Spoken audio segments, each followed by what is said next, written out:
तो कक्षा 11 के सभी विद्यार्थी लो जी आगे आपका ओरिजिनल पेपर भूगोल का। जी हाँ, पहले में आपका इतिहास भरना है, दूसरे का आपको मिलान करना है पवन से, वायुदाब मापने का यंत्र था बैरोमीटर, जैव विविधता का संरक्षण निम्नलिखित में से किसके लिए महत्वपूर्ण है, सभी जीवधारी। बिहार का शोक किस नदी को कहते हैं, कोसी नदी को, और यहाँ पर सिंधु आ जाएगा। भू आकृति विज्ञान तथा जलवायु विज्ञान का अध्ययन भौतिक भूगोल के अंतर्गत किया जाता है। प्रशांत महासागर के किनारे पर सक्रिय ज्वालामुखी का क्षेत्र रिंग ऑफ फायर कहलाता है। आकाश का रंग नीला प्रकीर्णन प्रक्रिया के कारण दिखाई देता है। भूतल वहां बिंदु जो भूकंप के उद्गार केंद्र के समीप होता है वो अभिकेंद्र कहलाता है। बहुत सी संबंधित भू आकृतियां मिलकर भूदृश्य, ठीक है, भूदृश्य बनाती है। सबसे अधिक गर्त महासागर प्रशांत महासागर में मिलते हैं।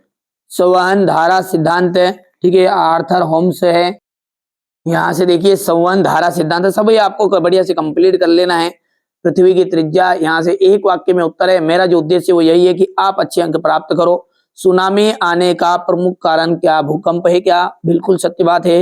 निक्षेपण अपर्दन का कार्य परिणाम होता है, सत्य। ठंडी जलधाराएं महाद्वीपों में के पूर्वी तट पर बहती है, असत्य है। मानव के आने से जैव विविधता में तेजी से कमी आने लगी है, सत्य है। भारत में की संपूर्ण तट रेखा द्वीप समूह समेत 7,517 किलोमीटर है। वन्य संरक्षण नीति 1998 का संशोधन किया, ये आपका सत्य है। यहां से देखिए मान भूगोल के विषय का महत्व बताइएगा।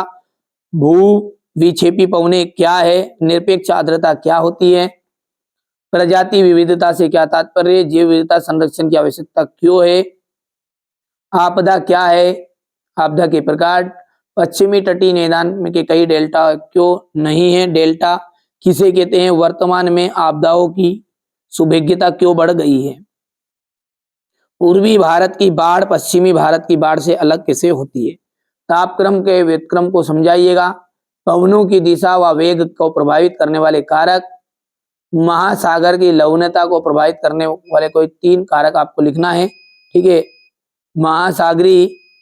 महासागरी जल के तापमान को प्रभावित करने वाले, ठीक है। चलिए यहाँ से क्वेश्चन नंबर ये 16 है, ये 17 है, भूकंप किसे कहते हैं, ठीक है। यहाँ से आप तो बढ़िया से कंप्लीट करिएगा, यही प्रश्न आपको परीक्षा हाल में देखने को मिलेंगे। ये क्वेश्चन नंबर आपका 18 है, मृदा निर्माण की प्रक्रिया, ठीक है। भौम जल से निर्मित अपरदित और निक्षेपित स्थलों को बताइए, भारत में होने वाली वर्षा के प्रकारों को, ये आपका क्वेश्चन नंबर 20 है। तो ये मैंने आपको क्लास 11th का भूगोल